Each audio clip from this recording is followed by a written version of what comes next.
On this special occasion of the successful ending of the 60-day retreat mainly for foreign yogis, the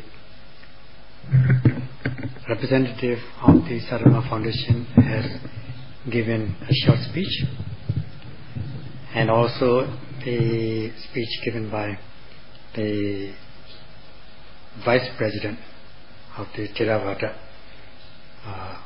Buddha Sasana Association.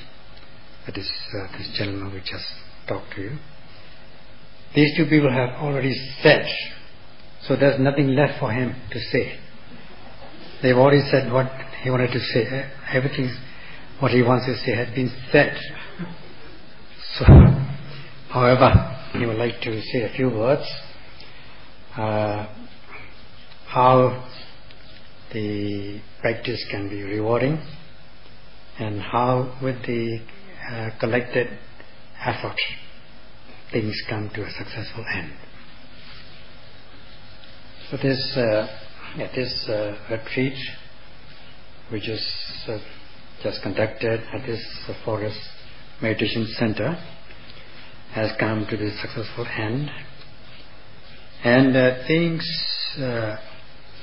have been accomplished in keeping with the requirements of all the yogis. It's not due to just one man's effort. It is the effort of all, including foreign and local people, donors, both in terms of moral and material support. And we can say that they are all the possessor of great knowledge, wisdom and Dhamma. Because of their assistance and cooperation, this is made successful. This has come to be successful.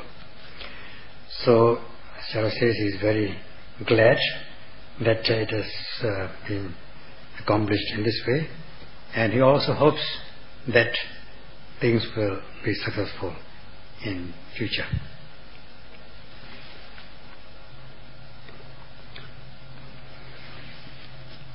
Now this forest retreat or forest center it has taken a little more than 5 years to construct to a satisfactory stage, as you see now at the forest center. And from the beginning of this center, because of the assistance of these donors who possess great karma and great wisdom, because of their assistance, the yogis, both from abroad and from local, have been coming here since it was about in the first year of its construction, of its establishment, either individually or in groups. And so far there have been continuous flow of yogis coming to the retreat, especially to mention especially the Theravada Foundation has been here 2 times in groups. 2 years ago they came, and this time also, this is the second time in the year for the year 2000 and 2001. This is, we will say, special retreats. What he feels is that yogis are considered as worldly relatives in the worldly sense. He takes pride in being able to be relative, to become related to you all. And on top of that, you are Dhamma relatives. Now, as for the worldly relatives, although we are living in different parts of the world, geographically different, in accordance with the Buddha's teachings, we have been related in one way or another, at one time or another during this endless rounds of rebirth, samsara. Sometimes we are related in terms of father and son, or uncle and nephew, or for the women folk, niece and auntie, mother and daughter, and so on. In this way, we've been going round and round, just like we discussed about this, the triple round, the triple cycle. So, if we take in this sense, we have been relatives at one time or another. We can say that we are all relatives, plus worldly relatives, and on top of that, since we are in the same boat, that means we are all practitioners, Dhamma practitioners, so that we are related by way of Dhamma blood. So he is very much satisfied that we are related in many ways.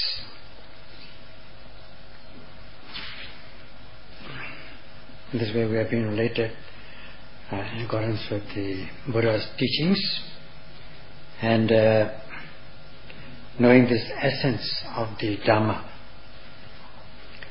we keep ourselves warm with the Dhamma so as not to cool down, and we have to strive to keep it warm all the time. Let the Dhamma blood circulate and not to freeze. It is necessary if we have to apply warmth or heat in order to keep the blood warm and circulating, so that it circulates through the body and keep you healthy. If it cools down, then it will affect the circulation, and if it's too cool or cold, then the blood may freeze and you may contract disease and even die. So it is necessary to keep the blood warm. Blood means Dhamma blood warm in the whole body. And so too with the Buddha's teachings, the uplifting, sublime Dhamma should circulate in our body. So as to circulate, we should keep ourselves warm with the practice of Satipatthana Bhavana. And it is, so he feels his duty to sustain this warm blood so as not to cool down in your bodies.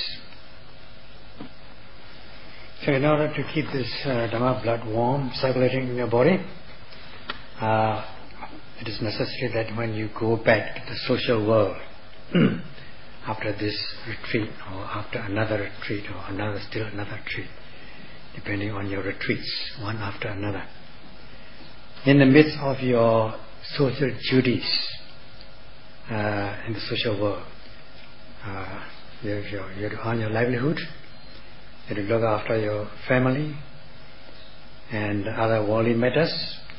Amidst that, while you are doing that, as much as you allocate time and energy on each of these assignments, on each of these social duties, it is advisable that you should make an allotment for the Dhamma practice. Out of 24 hours, just keep aside a few hours to devote to Dhamma practice, so that when you go back, of course when you go back you're hoping to be received with a big welcome, with hugs and kisses and all that. At that time you may lose your practice and it will be gone like the wind. So as not to go like this, not to disappear, you should keep your Dhamma blood warm and keep it active. Let it move, or keep active, keep alert, and move on. When you go back to the cold weather, and you're living in the cold weather, cold countries, it is not enough just to keep yourself warm with warm air, warm air conditioning or some warm clothes, it is necessary for you to move about so as to keep your blood warm, circulating. Then only when you're active, you can keep yourself warm. So just the ordinary Dhamma warming of the Dhamma blood is not enough. You have to apply ardent energy. You have to be arduous in your practice. And to be arduous, you need strong zeal. And to have strong zeal, you must have unshakable faith, or strong faith in the about the benefits and advantages of the Satipatthana practice. Then you will be able to move about, you will be active, and devoting certain hours, allocate time to the practice of the three trainings of Sila, Samadhi, Panya. Keep the Dhamma blood warm with the three trainings. Let it diffuse through your body. And as much as your heart beats, let the Dhamma beat in your blood. Now you have got these remedies to deal with these three kinds of mental diseases or madness, and we have discussed about that in three categories: the gross form, the medium form, and the refined form of defilements or mental diseases. And you have this method to remedy this, to deal with them, such as how to prevent them and how to subjugate them, control them. Well, we still, this is not enough. We need to deal with the two other aspects, namely to eradicate and uproot, eradicate and uproot. We need to do these things as regards your mental diseases.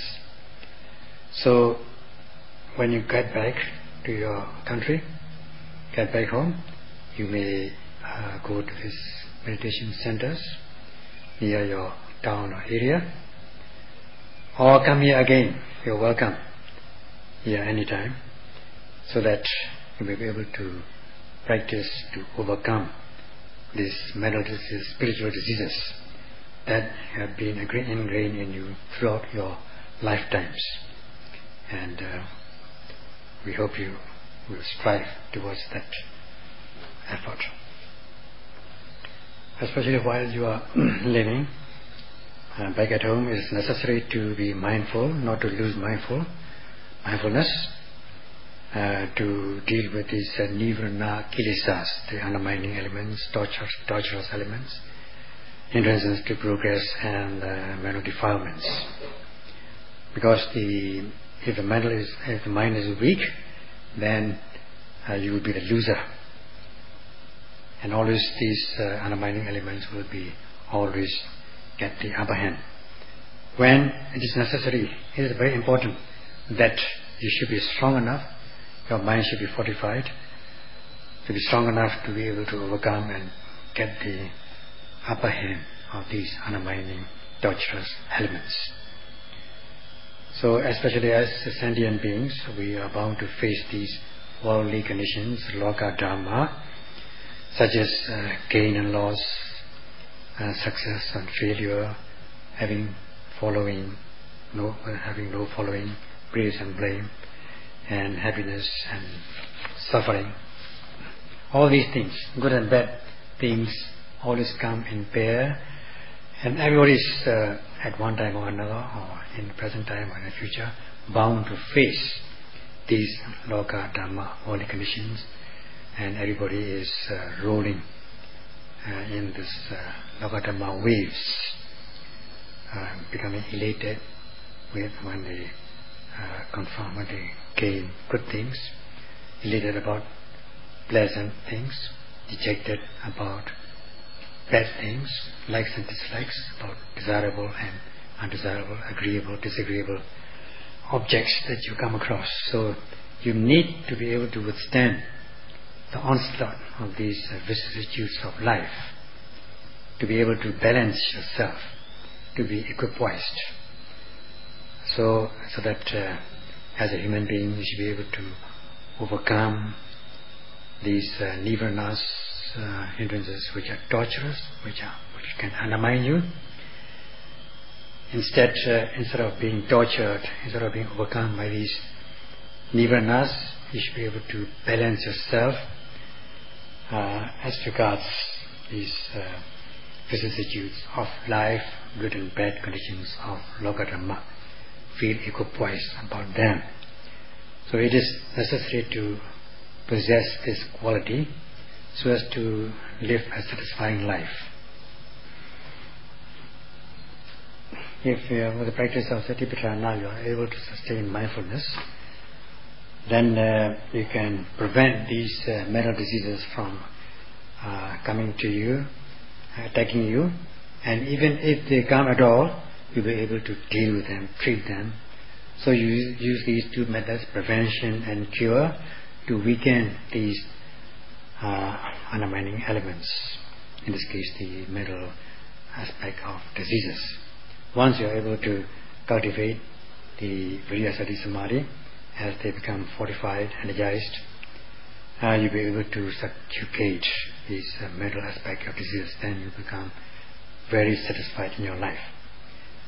And in that, with practice, if you are able to cut through to knowledge, insight knowledge, beginning with the discernment of mind and body, progressing along the path, especially coming to the stage of Sankarupekkha Jnana, knowledge of the equanimity towards all formation, then you will be able to withstand all these vicissitudes of life, especially and more so if you are able to reach the stage of sanctity, attaining the path and fulfilling consciousness of the noble ones.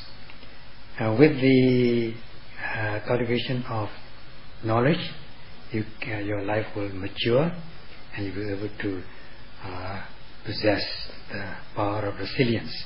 With the practice or cultivation of this Viriya Sati Samadhi, you possess repelling power. You can repel because you are fortified. You can repel any undermining elements, and with panya, wisdom, you have the power of resilience.